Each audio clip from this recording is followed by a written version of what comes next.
Hey y'all, I'm gonna go through the notes real fast just to briefly explain everything. You have it in front of you, you can read it.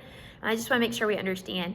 So we have two vocabulary words that we're learning today. It's atomic mass unit, and it tells you all this stuff. It sounds so confusing. It says it's a unit based on carbon-12 atom that is defined as 1/12 the mass of carbon-12 atoms. And that sounds super confusing.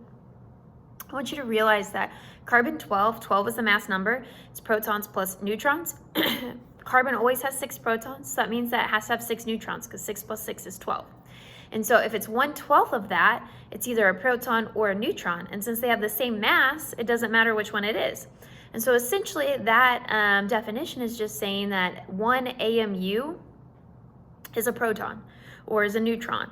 And so that's all it's saying. It sounds super confusing. So then you have the example that says chlorine 37 has an atomic mass of approximately 37 AMUs, which makes sense. If it has 37, then that means its mass number is 37. So protons and neutrons added together is 37. And so it makes sense that it have 37 AMU if one proton's an AMU and one neutron's an AMU. And so the electrons are so light in comparison to the nuclear particles, they do not count in determining atomic mass because they're teeny, teeny, tiny. Remember, they're 1/1836th of a proton.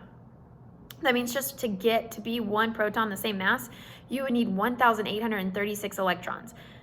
That's a lot of electrons. If you look at the atoms on the periodic table, they don't even have half that. And so we don't count them. Atomic mass is the weighted average of the masses of isotopes of that element. A weighted average takes into consideration both the mass and the percent abundance of each isotope.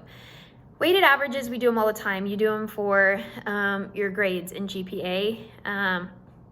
You weight assignments. So y'all's test grades for Crowley is 50% and your daily grades are 50%. But like if you go to college, they could be weighted at 30% and 10%. So that means you get 100 on a 10% grade. It doesn't affect your grade that much. You get 100 on a 30%, then it affects your grade a whole lot more. And so to kind of think about it in that way, but that's why we have to do these steps. It's not just simply adding them all up and then dividing by the total number. That is an equal average, and we don't have an equal average. We have a weighted average, and there's a difference.